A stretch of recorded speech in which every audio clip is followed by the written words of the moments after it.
What's up, guys? Bull by the Fell-Handed here. We are doing live commentary, something I don't normally do. You know, I like to have time to gather my thoughts and whatnot. Anyway, we are on Northwest Standard Battle. I'm running the Batchat 25T French Tier 10 medium tank. You know, normally what I like to do on this board is I like to run the one line more or less regardless of what side I spawn on. And the reason for that, you know, if you end up going mid, people on the hill from either side can get shots on you. If you go to the right flank down there, you know, say G8, that's just more or less, you know, straight up slugfest. And I'm not a fan of that. You know, I like to just shoot people and them not know where I'm at.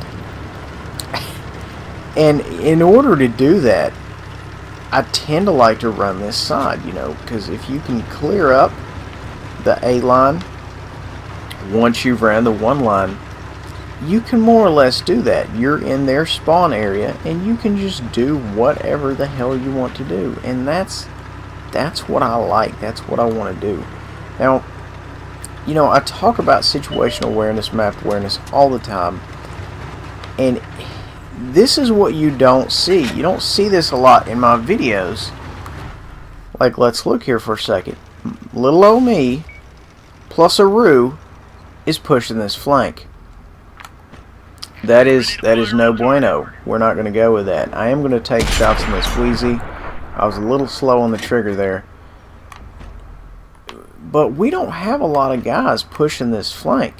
I mean, you know, we've got some TDs rolling up, but it's hard to tell if they're just going to post up there at F1 or continue.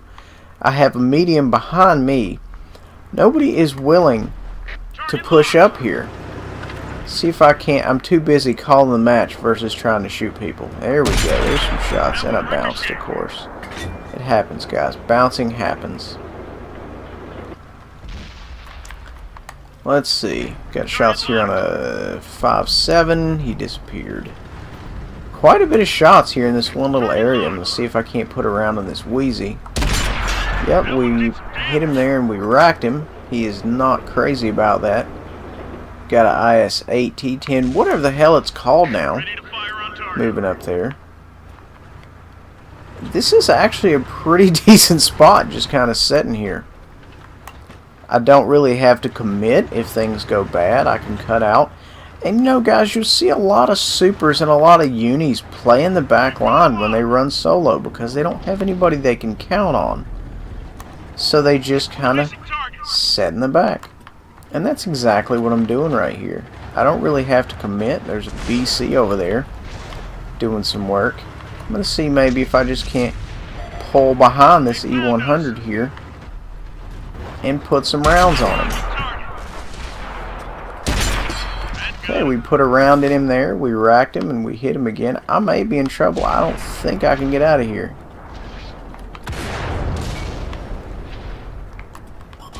Thank goodness this Centennial doesn't know I'm here, or I'd be in big trouble. He's going to figure it out eventually. I'm wondering right now if I can just kind of post up here for 13 seconds. How does he not know I'm here? You know what? Well, don't ask questions you don't want to know answers to. So I can't believe I finessed him for that long. And then I'm like, okay, it's time for me to hurt you now. Okay, so it looks like these guys are in our cap. Oh, the elevation. I don't have elevation. There we go.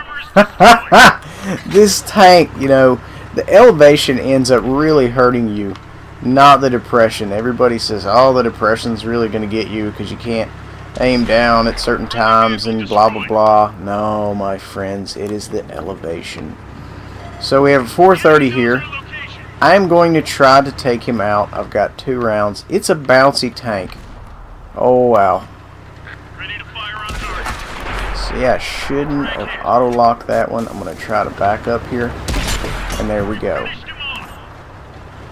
You have to always be very cautious of firing at these Russian tanks, because most of the time you can't just auto-lock them unless you're at the side. And I am a fan of auto-lock because, unless you no-scope somebody, when you're circle jerking them, you have to be able to fire at them reliably. Anyway, so it looks like there's a light tank below me.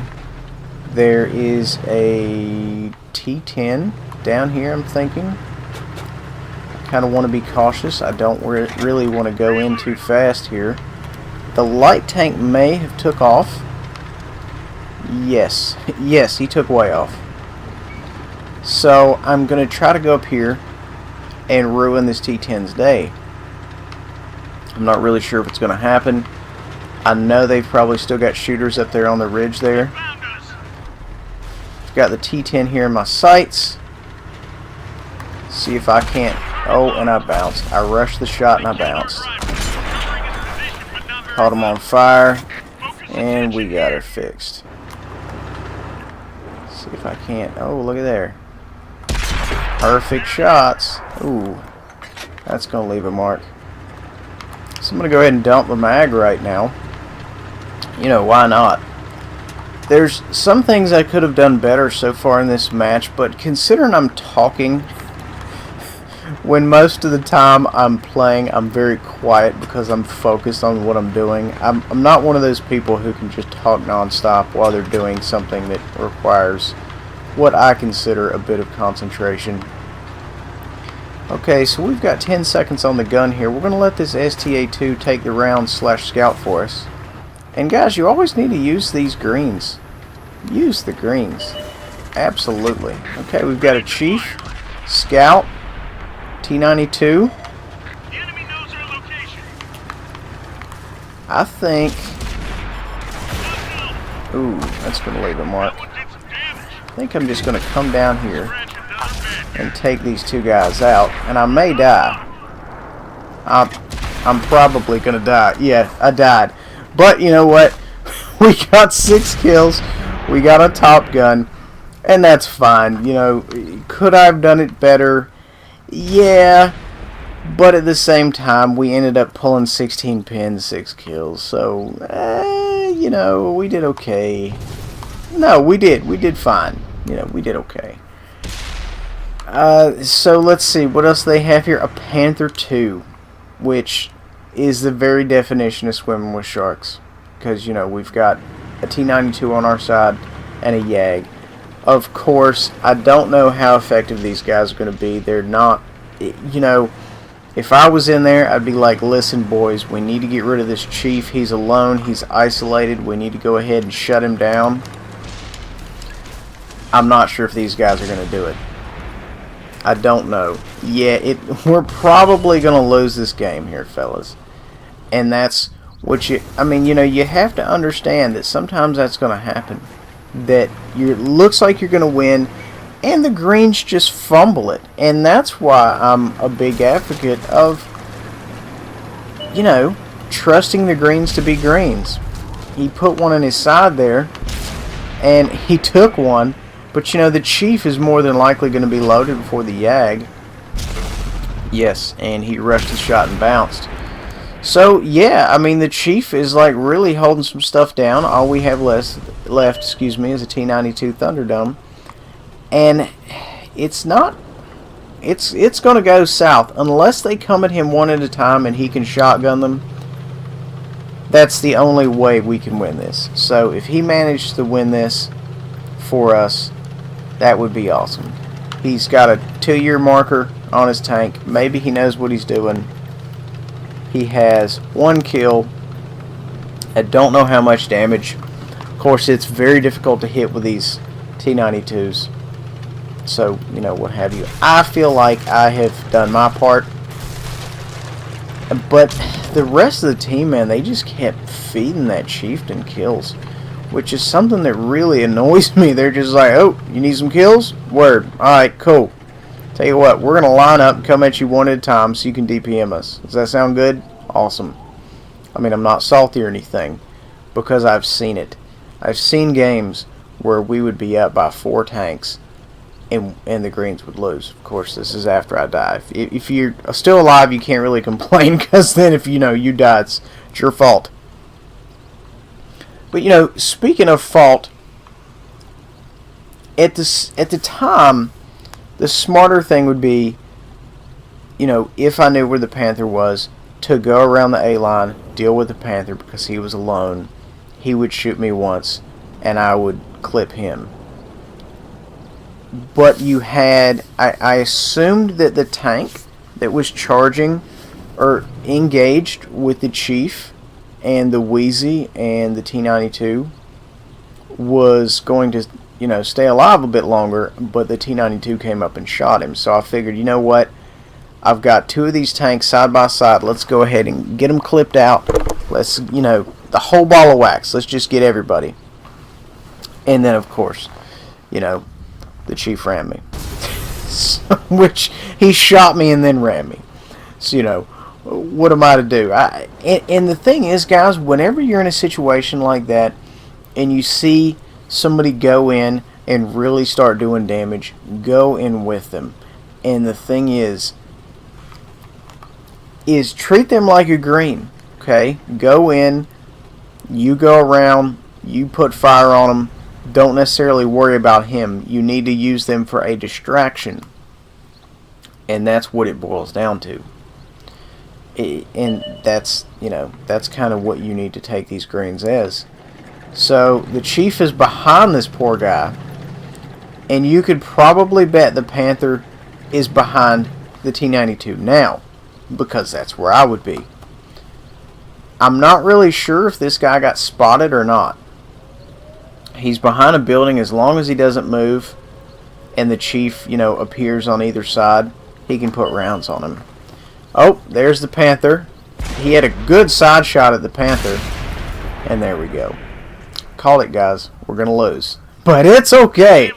Because, I'm not being negative. I'm being realistic. And it's fine. So, we did 4,531 damage. We made 71,000 silver. I got an XP boost. Oh, and I had damage dealer. I can't even remember what I had hooked up there. The Chieftain, he was in the right place at the right time. He didn't even have to do damage. People kept feeding him. And with a tank like that, you're set. All you have to do is just sit there. And then, once I look at how much this T-92 did in the game, you're kind of like, okay, yes, more than likely he will not clutch it. So, it was a good game, guys. It was a good game. It was first game of the day. First game of the day there in the bat chat. So we did okay. We did fine. And, I just kind of wanted to show you guys what it's like when you have a team that doesn't necessarily want to play ball. Like I showed you on the original left flank, nobody pushed up, so I didn't push up. And that's what you need to do, guys. That's the smart way to play. Okay, guys, please remember to like, subscribe, and share. We'll see you guys next time.